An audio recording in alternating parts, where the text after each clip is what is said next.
ඔබේ ඉදිරියේ සියල්ල වැසී තිබෙන විට உங்களுக்கு முன்பாக எல்லாமே அடைக்கப்பட்டிருக்கும் வேளையில எல்லாமே மூடி இருக்கு. இந்த டைம்ல நாம என்ன செய்வது? ඒ වෙලාව අපි මොනවද කරන්නේ? ඒකයි අපි කතා කරන්නේ. அதைதான் நாம் பேச போகிறோம். யோசுவா 6 පරිච්ඡය யோசுவாவின் புத்தகம் 6ஆம் அதிகாரத்தில் පළවෙනි වචනය. முதல் வசனம். අද වෙනසක් බලාපොරොත්තු වෙන්න. இன்று ஒரு மாற்றத்தை எதிர்பாருங்கள். யோசுவா 1 යෙරිකෝව ඊශ්‍රායල් පුත්‍රයන් නිසා තරයේ වසා තිබුණේය. කිසිවෙක් පිටතට නොගියේය. ඇතුළටද නාවේය. எரிக்கோ இஸ்ரவேல் புத்திரர்களுக்கு முன்பாக அடைக்கப்பட்டிருந்தது. ஒருவரும் வெளியே போகவும் இல்லை, ஒருவரும் உள்ளே வரவும் இல்லை. සිංහලෙන් ලස්සනට දාලා තියෙනවා තරයේ වසා තිබුණේය. அதாவது அதுக்கு ரொம்ப இறுக்கமா மூடிட்டாங்க. කිසි කෙනෙක් ඇතුළට ගියේ නැහැ, කිසි කෙනෙක් එළියටත් ආවේ නැහැ. யாருமே உள்ளே போகவும் இல்லை, யாருமே வெளியே வரவும் இல்லை. ඊශ්‍රායල් සෙනග ආශිර්වාද කරා ගියා. இஸ்ரவேல் ஜனங்கள் ஆசீர்வாதத்தை நோக்கி சென்றார்கள்.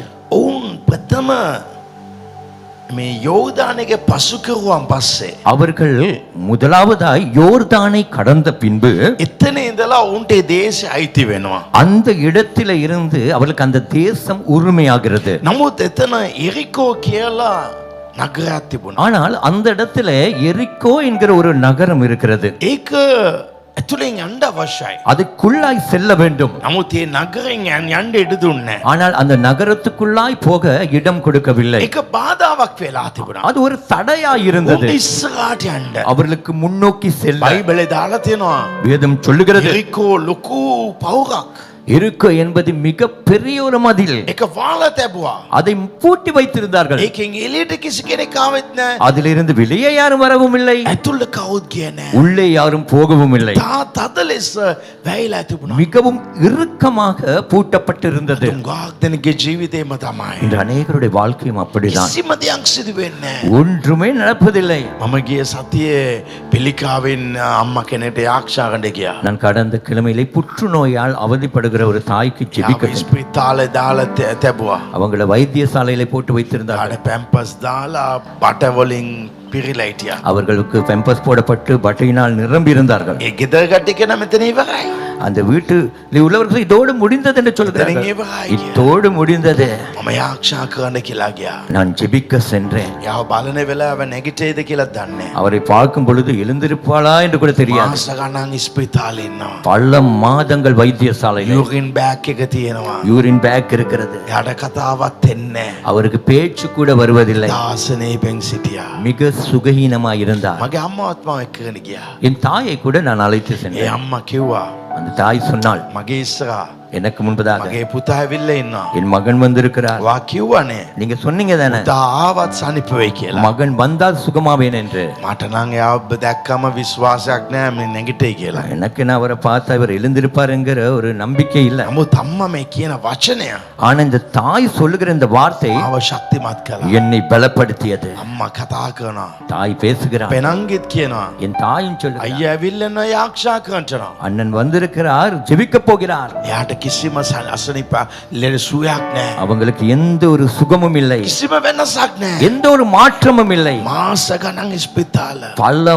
மாதங்கள் வைத்தியசாலையில் වීදම් කරනවා. செலவழிக்கிறார்கள்.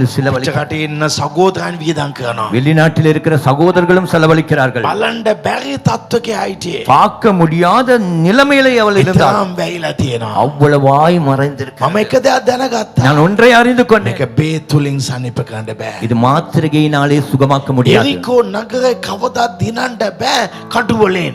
எரிக்கோ மதிலை ஒரு நாளும் வெல்ல முடியாது பட்டயத்தினாலே. දෙවියන් වහන්සේ යෝසුවට කිව්වා தேவன் யோசுவாவுக்கு சொன்னார், කාලේ නැති කරන්න නාස්ති කරන්න එපා.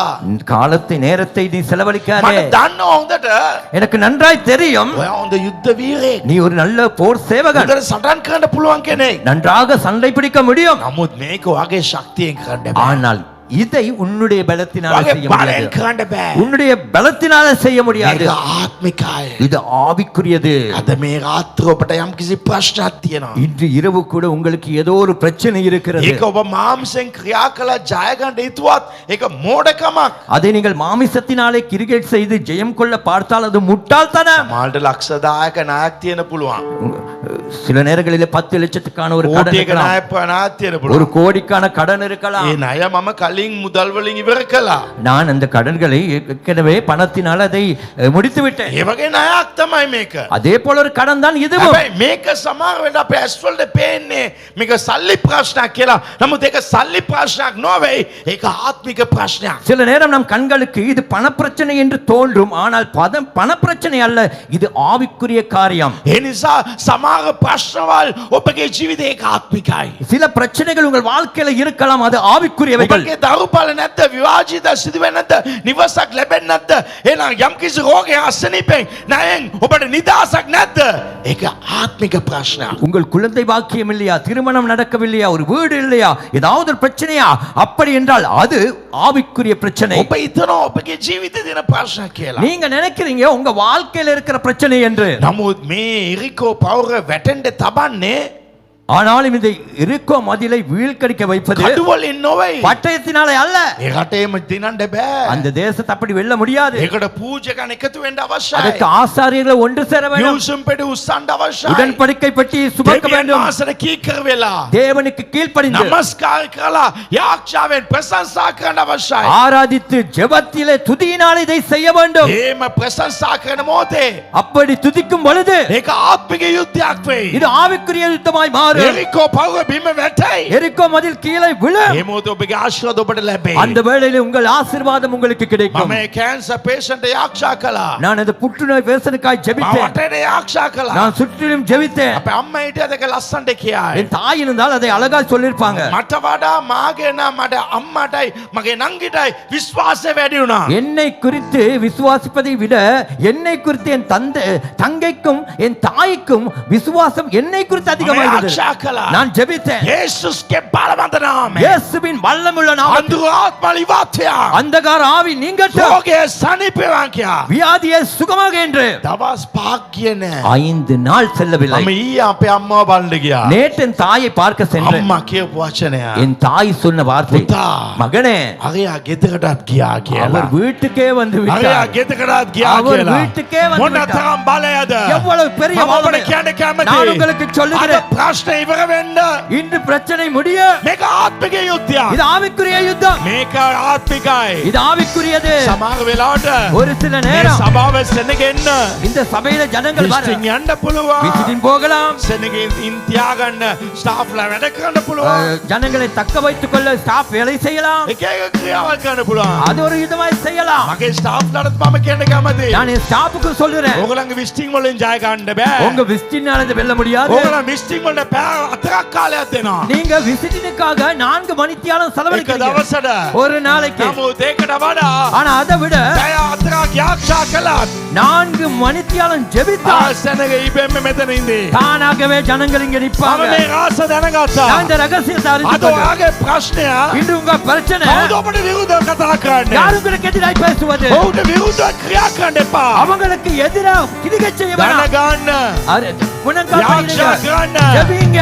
ආත්මිකයි. ஆவிக்குரியது. ආත්මික කාරණාව ஆவிக்குரிய காரணங்கள் ගොඩක් දේවල් තියෙන පුළුවන්. அநேகம் இருக்கலாம். නමුත් බයිබලයේ තියෙන ප්‍රධාන දේ දෙක. ஆனால் வேதத்திலே 2 பிரதானமான காரியம். ඒක යාක්ෂාව. அது ஜெபம், සා බයිබල කියන வேத එක. வாசிப்பு. මේ දෙක ඔබගේ ජීවිතේ වැඩි කරනවා නම් இந்த ரெண்டையும் உங்கள் வாழ்க்கையில அதிகரிப்பீர்கள் එරිකෝ என்றால் පවුරවල් වැටේ. எரிகோ மதில்கள் விழும். කෝටි ගණන් ණය ප්‍රශ්න ඉවර වෙයි. கோடி கணக்கு கடன்கள் தீரும். මම මාංශ වෙන්න ඕනේ. நான் கஷ்டப்பட தேவையில்லை. ඒක ඉබෙන්ම සිදු වෙයි. அது தானாய் நடக்கும். කීදෙනෙක් ලෑස්තිද? எத்தனை பேர் ஆயத்தம்? මේ මාසේ இந்த மே மாதத்தில் ඔබගේ ප්‍රශ්න වල ඉබෙන්ම වැටෙන්න. உங்கள் பிரச்சனைகளை தானாகவே விழ வைக்க ඔබගේ ඩොකියුමන්ට්ස් உங்க டாக்குமெண்ட் පිටරට ලබා දෙන්න. வெளிநாடு பெற்றுக் கொடுக்காது යාක්ෂාව ஜெபம் පිටරට ලබා දෙ.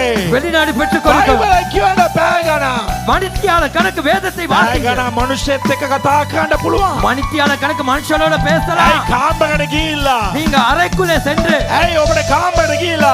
ஏன் உங்களுக்கு அறைக்குள்ளே சென்று පැය ගණන් බයිබලය කියන්න බැරි වෙන්නේ? மணித்தியால கணக்கு வேதத்தை வாசிக்க முடியாம මේක இருக்கும் ඉතා වැදගත්. இது ரொம்ப முக்கியம் මම කියන්න පුළුවන් අන්‍ය භාෂා වැදගත් කියලා. நான் சொல்ல முடியும் அந்நிய பாஷை முக்கியம் என்று ප්‍රශංසා වැදගත් කියලා. துதி முக்கியம் என்று උපවාස වැදගත් කියලා. உபவாசம் முக்கியம் ඒ என்று ඔක්කොම වැදගත් அது තමයි. முக்கியம் தான் නමුත් සරලව මම කියනවා නම් ஆனால் சாதாரணமாய் சொன்னால் යාක්ෂාව සහ බයිබලය ஜெபமும் வேத வாசிப்பும் ඔබගේ ජීවිතය වෙනස් කරයි. உங்க வாழ்க்கையை மாற்றும் ඔබගේ ආර්ථික වෙනස් කරයි. உங்க பொருளாதாரம் மாறும் ඇයි මාන්සි වෙන්නේ? ஏன் கஷ்டப்படுகிறீர்கள் සල්ලි අම්බ කරන්න. பணத்தை சம்பாதிக்க උදේ 8:00 ඉඳලා காலை 8:30 மணியிலிருந்து වෙනකන් 5 மணி வரை ඇයි මෙච්චර වැඩ කරන්නේ? ஏன் இவ்வளவு வேலை செய்றீங்க මම සල්ලි උදෙසා වැඩ කරන්නේ. நான் பணத்துக்காக வேலை செய்ய மாட்டேன் මගේ සතුට උදෙසා වැඩ කරනවා. என் மகிழ்ச்சிக்காக வேலை මම செய்றேன் සල්ලි උදෙසා நான் பணத்துக்காக මම දාන ගන්නවා. நான் முழங்கால் මම பண்ணிடுவேன் දෙවියන් වහන්සේ සමග ඉන්නවා. நான் தேவனோடு මම இருப்பேன் දෙවියන් වහන්සේ රාජ්‍යයට දෙනවා. நான் தேவ ராஜ்யத்துக்குள்ளே මට கொள்வேன் දන්නවා මේක ආත්මිකයි. எனக்கு தெரியும் இது ஆவிக்குரியது මේ සභාව වර්ධනය වෙන්නේ இந்த சபை வளர்ச்சி பெறுவது මා තුලින් என் மூலம் මගේ ස්ටාෆ් ලගේ වැඩ තුලින් என் ஸ்டாஃபின் வேலை மூலம் no way. இல்லை. මේක spiritual warfare. இது ஆவிக்குரிய யுத்தம் ඔබගේ ප්‍රශ්නේ ඉවර වෙයි. உங்க பிரச்சனை முடியும் එල්ලෙන්නේ නැද්ද? அசைவதில்லையோ මොකුත් සිදු වෙන්නේ නැද්ද? ஒண்ணுமே நடக்கவில்லையோ එහෙනම් මේක වැදගත්. ஆனா அப்படி என்றால் அது முக்கியம் මාංශයෙන් ක්‍රියා කරන එක නිෂ්ඵලයි. மாமிசத்திலே கிரிகை செய்வது வெறுமை ඔබගේ මාංශය යමක් කරන්න ගියත් ඒක මෝඩකමක්. உங்கள் மாமிசத்திலே ஒன்றை செய்ய போனால் அது முட்டாள்தனம் මම ආරක්ෂා කළා. நான் ஜெபித்தேன் ඊයේ අපේ අම්මා කිව්වා. நேற்று என் தாய் சொன்னார் මොන පුදුමයක්ද? என்ன புதுனமான මොන காரியம் බලවන්ත දෙයක්ද? என்ன வல்லமையான காரியம் එයා ගෙදරට ගියා කියලා. அவள் வீட்டுக்கு வந்து விட்டார் බට දාගෙන ඉඳපේ නා ගෙදරට ගියා. வட்டை போட்டு கொண்டிருந்தவங்க வீட்டுக்கு போய் விட்டாங்க ආරක්ෂාව.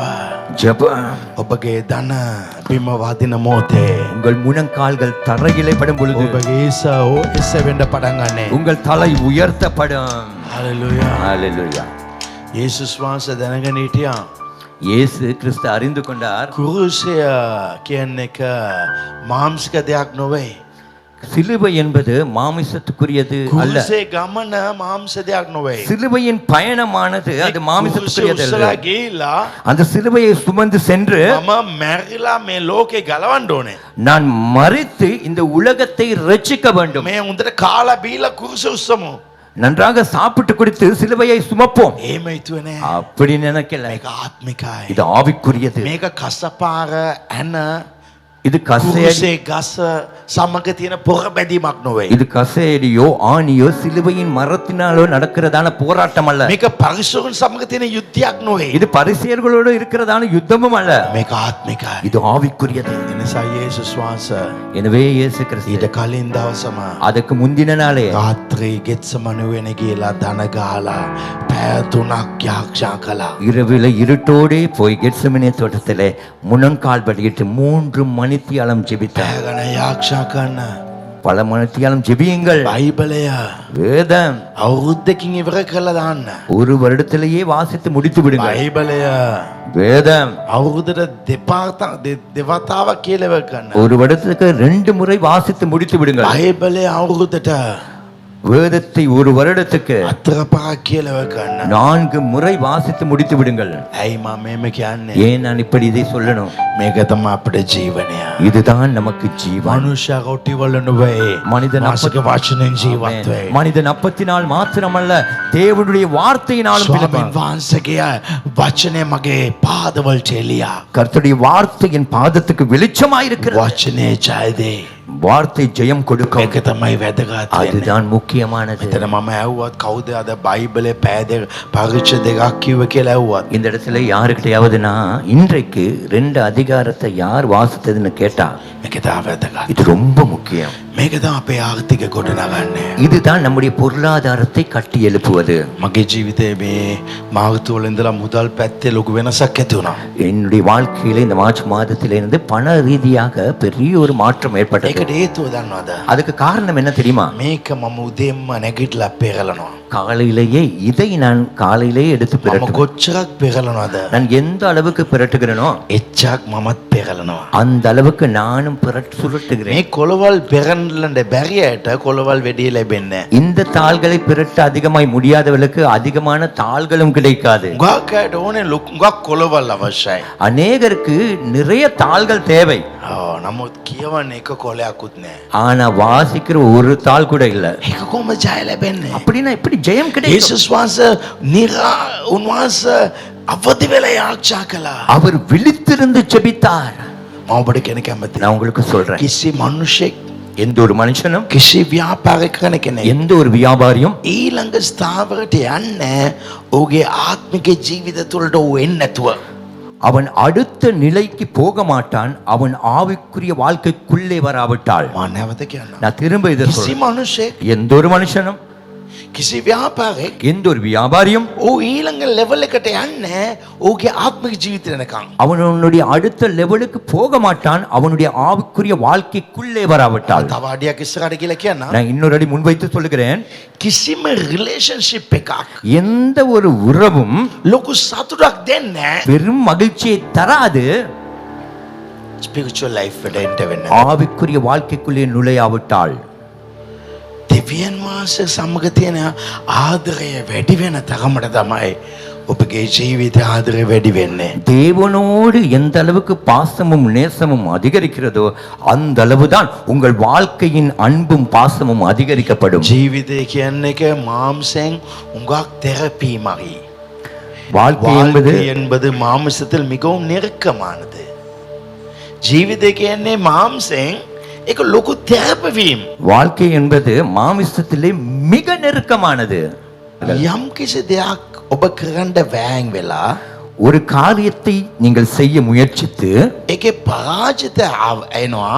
அதிலே தோல்வி வருகிறது. නැවත කරන්න ගිහිලත් පරාජිත එනවා නම් ඒක වාම නතර කරන්න. திரும்பவும் செய்ய போய் அதிலே தோல்வி வருவதென்றால் அதை உடனே நிறுத்துங்கள். යන්න ස්පිරිචුවල් එකට. போங்க ஆவிக்குரிய வாழ்க்கைக்குள்ளே, ඒක හරියයි. அது சரி வரும். ඔබගේ ජීවිතේ ඇතිවෙනා වූ පරාජය ජය ගන්න පරිවර්තන කරන්න පුළුවන් ස්පිරිචුවල් එකෙන් තමයි. உங்க வாழ்க்கையில ஏற்படுகிற தோல்விகளை ஜெயமாய் மாற்ற முடியும் ஒன்றுதான் ஆவிக்குரிய வாழ்க்கையில் இருப்பது. ඔබ අද මෙතනට ඇවිල්ලා ඉන්නේ ඒක ස්පිරිචුවල්. இன்று நீங்கள் இந்த இடத்துல வந்திருப்பதே அது ஆவிக்குரிய காரியம். අපි ඉරිදා විතරක් නැතුව සතියේ එක දවසක් පල්ලි යනෝනේ. ඒකත් ආත්මිකයි. ஆகவே ஞாயிற்றுக்கிழமையில மாத்திரமல்ல, கிழமைக்கு ஒருக்கா நம்ம ஆலயத்துக்கு வருகிறோமே, அதுவும் ஆவிக்குரிய காரியம் தான். යුද්ධවල් කවදාත් කඩු වලින් දිනන්නේ නැහැ. யுத்தங்கள் ஒரு நாளும் பட்டயத்தினாலே ஜெயிப்பதல்ல. ජයග්‍රහණයෙන් පස්සෙ තමයි කඩුව එන්නේ. ஜெயத்துக்கு பின்புதான் பட்டயமே வரும். කඩුව කවදාත් ජය දෙන්නේ නැහැ. பட்டயம் ஒரு நாளும் நமக்கு ஜெயத்தை கொடுக்காது. ජය දෙන්නේ අපේ ආත්මික ජීවිතය. இந்த வெற்றியை கொடுப்பது நம்முடைய ஆவிக்குரிய வாழ்க்கை. බයිබලයේ සඳහන් කර තිනවා අස්වැයා යුද්ධ දවස් උදෙසා සූදානම් කරනු ලැබේ. නමුත් ජය පැමිණෙන්නේ දෙවියන් වහන්සේගෙන්. வேதம் சொல்லுகிறது, குதிரை யுத்தத்துக்காய் ஆயத்தப்படும், ஆனால் ஜெயமோ கர்த்தரால் வரும். ඊශ්‍රායල් සෙනග යුද්ධයට යන මොහොතේ இஸ்ரவேல் ஜனங்கள் யுத்தத்துக்கு போகும்போது මොනවද ඉස්සල්ලා එවන්නේ? முதலாவது எண்ணத்தை அனுப்புவார்கள், යූසුම් පෙට්ටිය එවනවා. உடன்படிக்கை பெட்டி அனுப்புவார்கள், පූජකයන් එවනවා. ஆசாரியர்களை அனுப்புவார்கள். යූසුම් පෙට්ටි කියන්නේ මොනවද? உடன்படிக்கை பெட்டி என்றால் என்ன? දෙවියන් වහන්සේගේ අභිමුඛය. தேவனுடைய பிரசன்னம். දේව අභිමුඛය කොහමද අපි ගන්නෙ? පෙට්ටි ඒ පෙට්ටිය කොහමද අපි ගාව ගේන්නේ? அந்த தேவ பிரசன்னமாகிய அந்த உடன்படிக்கை பெட்டியை நாங்கள் எப்படி எங்கள் அண்டையிலே கொண்டு வருவது? අපි ආරක්ෂා කරන මොහොතේ நாம் ஜெபிக்கும் போது, බයිබලයේ කියන මොහොතේ வேதத்தை வாசிக்கும் போது දෙවියන් වහන්සේගේ මහිමය එතන පිරෙනවා. தேவ மகிமை அந்த இடத்திலே நிரம்பும். දේව මහිමය පිරෙනවා. தேவ மகிமை நிரம்பும். අපේ පරම්පරාව ගොඩක් මෝඩයි. எங்கள் பரம்பரை மிக முட்டாள்கள். ඒ නිසා තමයි ප්‍රතිඵල ලැබෙන්නේ. எனவேதான் பிரதிபலன் ඔබ கிடைப்பதில்லை. වැරදි විදිහට සටහන් කරනවා. நீங்கள் தவறான முறையிலே நீங்கள் போராடுகிறீர்கள். කෙනෙක් එක්ක ප්‍රශ්න නම් ஒருவருடைய பிரச்சனை என்றால் ඔබ ෆෝන් එක පාවිච්චි කරනවා. நீங்கள் போனை අතර பயன்படுத்துகிறீர்கள். දෙනෙක්ට ෆෝන් පාවිච්චි කරනවා. 4 பேருக்கு போனை பயன்படுத்துகிறீர்கள். ස්පිරිචුවල්. இல்லை இல்லை, ஆவிக்குரியது. එයාම වාට කතා කරයි. அவரே உன்னோடு பேசுவார். වාගව සමාවෙල්ල. உங்களிடத்துல மன்னிப்பு கேட்பார். බයිබලේ දාලා තියෙනවා. வேதம் சொல்லுகிறது, නුඹත් එක්ක යුද්ධ කරන්න නුඹත් එක්ක සටන් කරන කිසි කෙනෙක් කවදාත් නැගිටින්නේ නැහැ. உங்களோடு யுத்தம் பண்ணுகிறவர்கள், உங்களோடு போராடுகிறவர்கள் ஒரு நாளும் எழுந்திருக்க மாட்டார்கள். මට විරුද්ධව කවුද ඉන්නව නම් எனக்கு எதிரா யாராவது இருப்பானா, කවදාත් නැගිටින්නේ නැහැ. ஒரு நாளும் அவன் எழுந்திருக்க மாட்டான். ඇයි?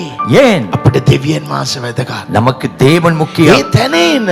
அந்த நிலையில இருங்க. ඔබ වැරදි විදිහට යුද්ධ කරනවා. நீங்கள் தவறா யுத்தம் பண்ணுகிறீர்கள். බලෙන් නොවේ, ශක්තියෙන් නොවේ. பலத்தினாலும் அல்ல, பராக்கிரமத்தினாலும் அல்ல, සියල්ල සිදු වෙන්නේ எல்லாமே நடந்தேறுவது දෙවියන් වහන්සේගේ ආත්මයෙන්. தேவனுடைய ஆவியில. වෙනස ඇති වේ. மாற்றம் உண்டாகும், වෙනස ඇති වේ. மாற்றம் உண்டாகும். සෙනිකව නිදාගන්න අල්ලියම නැගිටින්න. நேரப்படவே நித்திரைக்கு பொங்கல், நேரத்துடனேயே எழுந்து நில்லுங்க. නැත්තම් ඔබගේ ජීවිතේ වයස වේ. இல்லாவிட்டால் உங்கள் வாழ்க்கை வயதாகிவிடும். ලයිෆ් එක සතුටෙන් ජීවත් වෙන්න. வாழ்க்கையை சந்தோஷமாய் நடத்துங்க. ජීවිතේ සන්තෝෂෙන් සිටින්න. வாழ்க்கையிலே மகிழ்ச்சியாயிருங்கள். ඉතා වැදගත්. அது ரொம்ப முக்கியம். මම හැමතිස්සෙම කියන්නේ ඒක තමයි. நான் அடிக்கடி சொல்வது இதுதான். මගව කෙනෙක් ඇහුවා என்னிடத்தில் ஒருவர் கேட்டார், ජිම් එකට යනවා නම් ඒක කන්න බෑ මේක කන්න බෑ. ஜிம்முக்கு போறதா அதை செய்ய முடியாது, இதை செய்ய முடியாது. அது உண்மைதான். නමුත් ලයිෆ් එක සතුටෙන් තියාගන්න. ஆனா வாழ்க்கையை சந்தோஷமா வச்சுக்கோங்க. ඊ අපි රෙස්ටුරන්ට් එකට ගියා කන්න. நேற்று நாங்கள் ரெஸ்டாரண்ட் சென்றோம் சாப்பிட. මෙච්චර ලොකු මුට්ටියක කකුලුවත් එක්ක. இவ்வளவு பெரிய முட்டியில நண்டுகளோட කොහමද? எப்படி இருக்கும்? හොඳටම කෑවා. நன்றாய் சாப்பிட்டோம். ලයිෆ් එක සතුටෙන් තියාගන්න. வாழ்க்கையை சந்தோஷமா මේ வச்சுக்கோங்க. සතුට කොහමද ලැබෙන්නේ? இந்த சந்தோஷம் எப்படி கிடைப்பது? උන්වහන්සේව සතුටට පත් කරවත් අපි සතුටින් ඉන්න පුළුවන්. அவரை மகிழ்ச்சியாக்கினால் நாங்கள் சந்தோஷமா අපි இருக்கலாம். උන්වහන්සේ දැක්ක ඉන්න එක තමයි උන්වහන්සේගේ සතුට. நாம் அவரோடு இருப்பதுதான் அவருக்கே மகிழ்ச்சி. ඒක තමයි උන්වහන්සේගේ සතුට. அதுதான் அவருடைய மகிழ்ச்சி. හalleluya. ஹalleluya. සවුල් රජා சவுல் ராஜா තමන්ගේ රජකම නැති කරන්න හේතුව මොනවාද? தன்னுடைய ராஜ்ய பாரத்தை இழக்க காரணம் என்ன? ඔව් දෙවියන් වහන්සේ කැලුම් වෙලා හිටියේ. அவன் தேவனை சார்ந்திருக்கவில்லை. සෙනග ඔක්කොම විසිර වෙලා යයි කියලා ஜனங்கள் எல்லாம் சிதறடிக்க போவார்கள் என்று ජනතා නිසා ඔහු ඒ පූජාව කළා. ஜனங்களுக்காக அந்த பலியை அவன் ඒක செலுத்தினான். වැරදි. அது தவறு. ඔව් ඒක කරන්න නරකයි. அவன் அது செய்திருக்க கூடாது. ඔව් සාමුවෙල් එනකම් බලාගෙන ඉන්න අවශ්‍යයි. அவன் சாமுவேல் வரைக்கும் வரும் வரைக்கும் காத்திருக்க வேண்டும். එහෙම හිටියත් அப்படி இருந்திருந்தால் කවදාත් ඒ රජකම නැති වෙන්නේ නැහැ. ஒரு நாளும் அந்த ராஜ்ய பாரம் போகாது. ඔහු අදිස් වෙලා යුද්ධ මේ පූජා කළ යුද්ධයට යන්න ඉතුවා. அவன் அவசரப்பட்டு பலியை செலுத்தி யுத்தத்துக்கு போக நினைத்தான். අපි ඉඳිමු. நாங்கள் தரித்திருப்போம். දේවදාසයි. தேவதாசன் வருவார். එයා පූජාව කරයි. அவர் ஒரு பலியை දේව செய்வார். අභිමුඛ එන්න ඕනේ. தேவ பிரசன்னம் வர வேண்டும். එහෙම ඔහු හිටියේ නැහැ. அப்படி அவன் இருக்கல. ඔහු යුද්ධයට යන්න ඕනේ කියලා හිතුවා. அவன் யுத்தத்துக்கு போகணும்னு ඔහු நினைச்சான். මාංශ යුද්ධ කළා. அவன் மாமிசத்திலே யுத்தம் பண்ணினான். ඔහුගේ ජීවිතේ පරාජය. அவன் வாழ்க்கையில தோல்வி. බලන්න අකීකරු පුත්‍රයා. பாருங்கள், கெட்ட කිසිම குமாரன் දෙයක් නැහැ. ஒன்றுமே இல்ல. ගඳ ගාගෙන ඉන්නේ. நாட்டம் அடித்துக் ඔහු கொண்டிருக்கிறான். නැගිටලා அவன் எழுந்து நின்று පියාගා වෙන මොහොතේ பிதாவின் இடத்துல வரும்போது සියල්ල ලබා ගත්තා. எல்லாவற்றையும் ඔබ பெற்றுக் එන්න கொண்டார். ඕනේ එක තමයි එතන තමයි. நீங்கள் அந்த இடத்துக்கு தான் வரணும். දෙවියන් වහන්සේ අයියලට වඩා ඔබ උසස් කරයි. தேவன் அண்ணன்மார்களை காட்டிலும் உங்களை உயர்த்தி ඔහු வைப்பார். මාංශ වෙලා ලබා ගත්තේ නැහැ. அவன் மாமிசமாகி பெற்றுக்கொள்ளவில்லை. ඔහු මාංශ වෙලා ලබා அவன் ගත්තේ නැහැ. கஷ்டப்பட்டு பெறவில்லை. ඔහු තාත්තා ගාව ආවා. அவன் தகப்பன் ඔහු இடத்தில் දැනගත්තා. அவன் அறிந்தான், මට කොහොමද ජය ලැබෙන්නේ? எனக்கு எப்படியும் வெற்றி கிடைக்காது. මගේ ජයග්‍රහණ තියෙන්නේ. என் வெற்றி இருப்பது ගීතාවල 121 ආස පොළොව මවපු දෙවියන් වහන්සේගේ මට උපකාර පැමිණෙන්නේ. சங்கீதம் 121:1 வானத்தையும் பூமியையும் உண்டாக்கிய தேவனிடத்திலிருந்து எனக்கு ஒத்தாசை வரும். ආස පොළොව මවපු දෙවියන් ஓ වහන්සේ வானத்தையும் பூமியையும் படைத்த මට தேவனிடத்திலிருந்து උපකාර එන්නේ කොතනින්ද? எனக்கு உபகாரம் வருவது எங்கிருந்து? මට උපකාර එන්නේ කොයිද? எனக்கு ஒத்தாசை வருவது எங்கிருந்து? දෙවෙනි වචනේ ඔව් කියනවා. இரண்டாம் வசனத்திலே அவன் சொல்லுகிறான். දෙවෙනි වචනේ කියනවා. இரண்டாம் வசனத்திலே அவன் මට சொல்லுகிறான், උපකාර එන්නේ எனக்கு உதவி வருவது ආස පොළොව මවපු දෙවියන් වහන්සේ. வானத்தையும் பூமியையும் உண்டாக்கிய கர்த்தரிடத்திலே ඔබ இருந்து. කවුද මෙයා උදව් කරනවා කියලා හිතනවද? நீங்கள் யார்? இவர்தான் எனக்கு உதவி செய்வார் என்று එයා ලොකු நினைக்கிறீர்களா? සල්ලිකාරයෙක්. அவர் பெரிய பணக்காரன். නෑ අද රාත්‍රියේ ඔහු වැටෙයි. இல்லை, இன்று இரவே அவன் விழுவான். නමුත් ඔහු වැටුණත් හරි அவன் விழுந்தாலும் கூட ආස පොළොව මවපු දෙවියන් වහන්සේ வானத்தையும் பூமியையும் உண்டாக்கிய தேவன் මට උපකාර කරන්නවද නැත්තා? எனக்கு ஒத்தாசை கொடுக்கிற தேவன். අද උගාක් පාස්ටර්ස්ලා இது அநேக තමන්ගේ பாஸ்டர்கள் දක්ෂතාවලින් தன்னுடைய திறமையினாலே கியாவலின் தன்னுடைய முடியுமான ජය காரியங்களை ලබන්න හිතනවා. வெற்றி பெற ඒක බැරි நினைக்கிறார்கள். වෙනවා. அது முடியாமல் போகிறது. රාත්‍රී මුළුල්ලම இரவு முழுவதிலும் දල දානවා வலை போடுகிறார்கள், வலை போடுகிறார்கள். දෙක මාළුවෙක් නෑ. ஒரு மீன் கூட இல்ல. නමුත් ඔබගේ වචනේ දාන්න. ஆனால் உங்களுடைய வார்த்தையை ඔය போடுகிறேன். ඔබගේ වචනේ දාන්න. நீர் உங்களுடைய வார்த்தையை போடுகிறேன். දැල ඉරණකම් මාළු. வலை கிளியத்தக்கதாகவே ආද මේ මොද ප්‍රකාශයක් இன்று நான் කරන්න. உங்களுக்கு ஒரு அறிக்கை මේ இடுகிறேன். සභාවේ දිනුව, இந்த சபை முன்னேற்றம், මගේ දිනුව, என் முன்னேற்றம், ඔබගේ දිනුව. உங்க முன்னேற்றம் ඒක දේ වචනේ තියන්නේ. என் தேவனுடைய வார்த்தையில ඒක இருக்கிறது. යාක්ෂාවේ තියන්නේ. இந்த ஜெபத்தில இருக்கிறது. යාක්ෂාව සහ බයිබලේ වැදගත් කරන්න. ஜெபமும் வேத வாசிப்பையும் முக்கியத்துவப்படுத்துங்கள். වෙලාව ගත කරන්න. நேரத்தை செலவழிங்கள். දෙවියන් වහන්සේගේ අභිමුඛය නැති ඉගැන්වීමෙන් කිසිම ප්‍රයෝජනයක් නැහැ. தேவனுடைய பிரசன்னத்தில் இல்லாத கல்வி எதற்கு பிரயோஜனம் இல்லை. කිසිම ප්‍රයෝජනයක් නැහැ. எந்த பிரயோஜனமும் இல்லை. මට දන්නවා ඔබ ගැලීමට ඇවිල්ලා ඉන්න කියලා. எனக்கு தெரியும் நீங்க මට ரட்சிக்கப்பட்டிருக்கீங்க. දන්නවා ඔබ යේසුස් වහන්සේ කෙරේ ආදරේ ඉන්න කියලා. நான் எனக்கு தெரியும் நீங்கள் இயேசுவின் மேலே அன்பா இருக்கிறீர்கள் என்று. ඔබ යේසුස් වහන්සේ අදවතර පිළියරන් හිටියත් හරි. நீங்கள் இயேசுவை இருதயத்தில் ஏற்றுக்கொண்டிருந்தாலும் උන්වහන්සේ ඔබගේ ජීවිතයක් උන් නැත්නම් ඔබගේ ජීවිත අවුල් වෙයි. அவர் உங்கள் வாழ்க்கைக்கு அவரே உங்கள் வாழ்க்கை ஆகாவிட்டால் உங்கள் வாழ்க்கை குழப்பமடையும். යේසුස් වහන්සේ ඔබගේ අදවතේ හිටියත් හරි ඔබගේ ජීවිතයට යේසුස් වහන්සේ ජීවිතයක් උන් නැත්නම් ඒක අවුලක් වෙයි. இயேசு கிறிஸ்து உங்கள் இருதயத்தில் இருந்தாலும் கூட இயேசு கிறிஸ்துவின் வாழ்க்கை உங்களுக்கு வாழ்க்கையாய் இராவிட்டால் அது குழப்பமாயிருக்கும். ලොකු යුද්ධයක් යන මොහොතේ பெரிய ஒரு யுத்தம் வரும் பொழுது යෝසුවා සෙනගත් එක්ක ගියා. யோசுவா ஜனங்களோடு சென்றார், අඩුවත් එක්ක ගියා. பட்டயத்தோடு சென்றார். ඔවුන් පැරදුනා. ஆனால் அவர்கள் தோல்வி හැබැයි அடைந்தார்கள். උඩ කන්දේ ஆனால் மலை சிகரத்திலே මෝසේ දෑත් ඔසවන පටන් ගත්තා. மோசே கரத்தை உயர்த்த මෝසේ ஆரம்பித்தார். දෑත් ඔසවන මොහොතේ மோசே கரத்தை உயர்த்தும் பொழுது යුද්ධයෙන් ජය. அந்த கரத்தினாலே ஜெயம், යුද්ධයෙන් ජය. யுத்தத்திலே ஜெயம். මෝසේ අත පල්ලයට දාන මොහොතේ மோசே கையை கீழே போடும் பொழுது බලන් පරාජය වුණා. இவர்கள் தோல்வி අද அடைந்தார்கள். රාත්‍රියේ ඔබගේ දෑත් ඔසවන්න. இன்று இரவு உங்கள் கரத்தை අද உயர்த்துங்கள். ඔබගේ දෑත් ඔසවන්න. இன்று இரவு உங்கள் வீட்டிலே கரத்தை உயர்த்துங்கள். අලියම දෑත් ඔසවන්න. அதிகாலையிலே கரத்தை உயர்த்துங்கள். ඒව පාමුල සිටින්න. தேவ பாதத்தில் இருங்க. ඒක තමයි ලොකු ජයග්‍රහණ දෙන්නේ. அதுதான் பெரிய வெற்றிகளை கொடுக்கும். ඔබගේ ඇස් වලට පේන්නේ නැතුව உங்கள் கண்களுக்கு தெரியாமல் ඔබගේ සතුට නැති කරන්න. உங்க சந்தோஷத்தை அளிக்க, ඔබගේ ජීවිත වේදනාව වැඩි කරන්න. உங்க வாழ்க்கைக்கு வேதனை அதிகரிக்க ගා කඳුරු බලවේගවල් ක්‍රියා කරනවා. அதிகமான அந்தகார வல்லமைகள் கிரிகை செய்கிறது. නපුරු බලවේගවල් ක්‍රියා කරනවා. தீய சக்திகள் கிரிகை செய்கிறது. ආධිපත්‍ය ක්‍රියා කරනවා. ஆளுகை அதிகாரங்கள் கிரிகை செய்கிறது. ඒව තමයි ඔබට විරුද්ධ වෙන්නේ. அவைகள் தான் உங்களுக்கு எதிர்த்து நிற்பவை. සමහරට ඔබ ළඟ ඉන්න කෙනාවේ අඳුරු බලවේග පාවිච්චි කරනවා. சில நேரங்களில் உங்களை அருகிலே இருப்பவர்களே அந்த அந்தகார வல்லமை பயன்படுத்தும். උඟ කාදරෙන් හිටපු අය පාවිච්චි කරයි. உங்களோடு ரொம்ப நேசமா இருக்கிறவர்களை பயன்படுத்தும். ඔබගේ ප්‍රේමී මිත්‍රයන්ව පාවිච්චි කරයි. உங்களுடைய அன்பின் நண்பர்களை பயன்படுத்தும். ඔබ කවුද වැදගත් කියලා හිතුවද ඒගොල්ලෝ පාවිච්චි කරයි. நீங்க யாரு முக்கியம்னு நினைக்கிறீங்களோ அவர்களை பயன்படுத்தும். යක්ෂයා පාවිච්චි කරනවා. பிசாசு பயன்படுத்தும். ඊට පස්සේ அதன் பின்பு අපි යත් එක සට්ටු සම්ඩ කරනවා. நாம அவரோட சண்டை එයාගෙන பிடிக்கிறோம். දාදෙන්න කියනවා. அவரை குறித்து 10 பேருக்கு சொல்றோம். ඔච්චර මෝඩ දෙයක්ද? எவ்வளவு முட்டாள்தனம். එයා නෙමෙයි කළේ. அவர் அல்லது செய்தது. ආව නැති කළේ මේ යක්ෂයා. உங்களை அழிக்க நினைச்சதை அழித்ததே இந்த பிசாசு தான். යක්ෂයා තමයි නැති කළේ. பிசாசு தான் அழித்தது. ඔබ දන ගන්නවා නම් நீங்கள் முன்னங்கால் படியிட்டால் යක්ෂයා ඔබ ළඟට එන්නේ. பிசாசு உங்க அருகிலேயே வர ඔබගේ மாட்டார். ජීවිතය ජය ගන්නවා. உங்க வாழ்க்கையில நீங்கள் මේ ஜெயம் සභාවට பெறுவீர்கள். කියන කැමති. இந்த சபைக்கு நான் சொல்ல මේ விரும்புகிறேன், ලයිෆ් එක මේ ජීවිතය இந்த வாழ்க்கைய ඒක ආත්මිකක්. அது ஒரு ஆவிக்குரியது. ඒක ආත්මිකයි. அது ஆவிக்குரியது. வாழ்க்கை ආවික්කයද ජීවිතය ආත්මිකයි. வாழ்க்கை ஆவிக்குரியது. ඒක ආත්මයෙන් ගෙනියන්න. அது ஆவிக்குரிய ரீதியிலே கொண்டு போங்கள். ඒක ලොකු සාර්ථක ජීවිතයක් ජීවත් වෙන්න அது පුළුවන්. பெரிய வெற்றிகரமான வாழ்க்கை வாழலாம். අදම පටන් ගන්න. இன்றே ஆரம்பித்து விடுங்க. අදම පටන් ගන්න. இன்றே ஆரம்பித்து விடுங்கள். අදම පටන් ගන්න. இன்றே ஆரம்பித்து මෙතන නුගාක් අයට මේ ෆෝන් එක ප්‍රශ්නයක් இந்த වෙලා. இடத்துல இருக்கிற நிறைய பேருக்கு இந்த போன் தான் பெரிய பிரச்சனையா අද இருக்கு. යේසුස්ගේ නාමයෙන් ඉල්ලන්න. இன்று இயேசுவின் நாமத்தில் கேளுங்க, මම මේකෙන් ජය ගන්න ඕනේ කියලා. நான் இதிலே ஜெயம் பெற வேண்டும் என்று. ෆෝන් එක ඔබගේ ඇඳේ තියලා නිදා ගන්න එපා. போனை உங்கள் கட்டிலே வைத்து விட்டு தூங்க வேணாம். දා ගන්න ඕනේ කියලා හිතුවම நித்திரைக்கு போக வேண்டும் என்று நினைத்து පුරුදු වෙන්න. பழகிக்கொள்ளுங்க. විතර ඈතක තියන්න. எங்கேயாவது தூரத்துல வைங்க. නැත්නම් නැගිට වෙලාවත් බලන්න තමයි. நீங்க இல்லாவிட்டால் எழுந்து இருந்தாலும் அதை பார்க்கத்தான் தோணும்.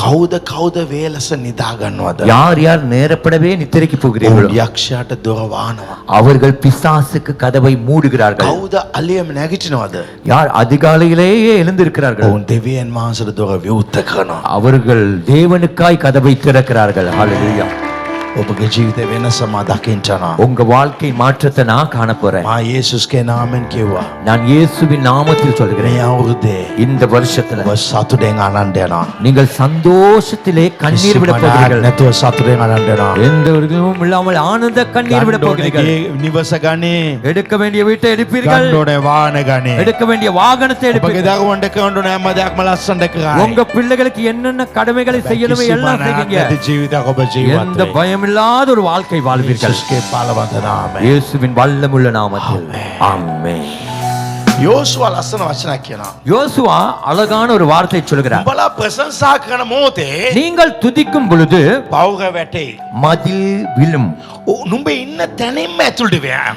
நீங்க எந்த இடத்துல இருந்து துதிக்கிறீங்களோ அந்த இடத்துல இருந்து உள்ளே போங்கள். ඔබට කියන කැම. உங்களுக்கு நான் சொல்றேன். ඔබ ඉන්න තැනින්ම දුරක් විවෘත වෙයි. நீங்க எந்த இடத்துல இருக்கிறீங்களோ அந்த இடத்துல ஒரு கதவு திறக்கும். ඔබ දොරට එමේ යන්න ඕනේ නැහැ. நீங்க கதவை தேடி அங்கங்க போக ඔබ தேவையில்லை. ප්‍රශංසා කරන තැනින්ම ඔබ ඇතුල් වෙන්න යනවා. நீங்க எந்த இடத்துல துதிக்கிறீங்களோ அதே இடத்துல உள்ளே போக போறீங்க. යේසුස්ගේ නාමයෙන්. இயேசுவின் நாமத்தில். මේක නිකන් බයිබල් ස්ටඩි එකක් නෙවෙයි. இது ஒரு வேதகாகம படிப்பல்ல. දේශනාවක් නෙවෙයි. ஒரு பிரசங்கமும் அல்ல. අද මෙතන ආපු හැම කෙනාට විශේෂ ආශිර්වාද ආත්මික ජීවිතේ දොර විවෘත වෙනවා. ஆகவே இந்த இடத்துல இன்று யார் யார் வந்தார்களோ ஒரு ஆசீர்வாதமான ஒரு ஆவிக்குரிய கதவு திறக்கப்படுகிறது. යේසුස්ගේ නාමයෙන් මා ආශිර්වාද කරා. இயேசுவின் நாமத்தில் நான் තීරණය ஆசீர்வதிக்கிறேன். ගන්න. ஒரு தீர்மானத்தை எடுங்க. රාත්‍රී කලින්ම නිදා ගන්න. இரவில நேரத்தோடு நித்திரைக்கு යක්ෂයාට செல்லுங்க. දොර වහන්න. பிசாசுக்கு கதவை மூடுங்க. දෙවියන් වහන්සේ අල්ලියම දොර අරින්න. தேவனுக்காய் அதிகாலையிலே கதவை திறங்க. යේසුස්ගේ බලවන්ත නාමයෙන්. இயேசுவின் வல்லமுள்ள நாமத்தில். යක්ෂයාගේ බලවේග. பிசாசின் வல்லமைகள். අඳුරු යක්ෂ ක්‍රියාව. அந்தகார கிரிகைகள். යක්ෂයාගේ අන්තකාර බලය. பிசாசின் அந்தகார வல்லமை. ඉවතෙන්ට මාන කරනවා. நீங்க நான் கட்டளை කිසි இடுகிறேன். නපුර ආත්මෙට எந்த தீய ஆவிக்கும் අයිති නැහැ. சொந்தமில்லை. යේසුස්ගේ නාමයෙන්. இயேசுவின் நாமத்தில். යක්ෂයා ඉවතයක්. பிசாசே நீங்கி போ. අන්තකාර ආත්මය.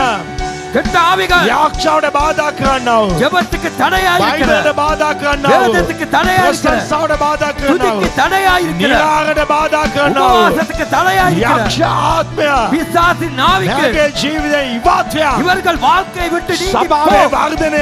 சபையின் வளர்ச்சிக்கு ආත්මිකයි. அது ஆவிக்குரியது. ආර්ථික ආශිර්වාදය. பொருளாதார ඒක ஆசீர்வாதம் ආත්මිකයි. ஆவிக்குரியது. යේසුස්ගේ නාමයෙන්. இயேசுவின் நாமத்தில் සුවය. சுகம் ඒක ආත්මිකයි. அது ආவிக்குரியது. ඒ ආත්මික ආශිර්වාද මට ලැබේවා. ஆவிக்குரிய ஆசீர்வாதங்களுக்கு கிடைக்கட்டும். ලෙඩවල් ඉවත් වේවා. நோய்கள் தீரட்டும். අන්තකාර බලය ඉවත් වේවා. அந்தகார வல்லமை நீங்கட்டும். මා ස්වයෙන් තන කරනවා. நான் சுகமாக கட்டளை මා இருக்கிறேன். මේ සෙනග ආශිර්වාද நான் இந்த කරනවා. ஜனங்களை ஆசீர்வதிக்கிறேன். යේසුස්ගේ නාමයෙන්. இயேசுவின் මෙතන நாமத்தில் ආපු හැම කෙනා සුව වෙන්න. இங்க வந்திருக்கிற எழு சுகத்தை යක්ෂ பெற்றுக்கொள்ளுங்கள். බලවේගෙන් නිදහස් වෙන්න. பிசாசின் வல்லமையிலிருந்து යේසුස්ගේ නාමයෙන්. இயேசுவின் நாமத்தில் මාව ආශිර්වාද කරනවා. நான் உங்களை ஆசீர்வதிக்கிறேன். Hallelujah. ஹalleluya. මේ සෙනගට ප්‍රීතිය සතුට ලැබේවා. இந்த ஜனங்களுக்கு சந்தோஷம் மகிழ்ச்சியும் உண்டா. යේසුස් වහන්සේගේ බලවන්ත නාමයෙන්. இயேசு கிறிஸ்துவின் வல்லமை உள்ள நாமம். සභාව සත්‍ය කියන්න. ஆமென். අපි දැත් ඔසවදී වාසුවල පරමු. අපේ පියෝ දෙවියන් වහන්සේගේ ප්‍රේමය. පුත්‍ර යේසුස් ක්‍රිස්තුස් වහන්සේ කරුණාව. සුද්ධ ආත්ම සහභාගීකම දේව ආශිර්වාදය. ඔබ සෑම දෙනා සමග අතත් සදාට ඔබ සමග පැවතේවා. සභාව සත්‍ය කියන්න.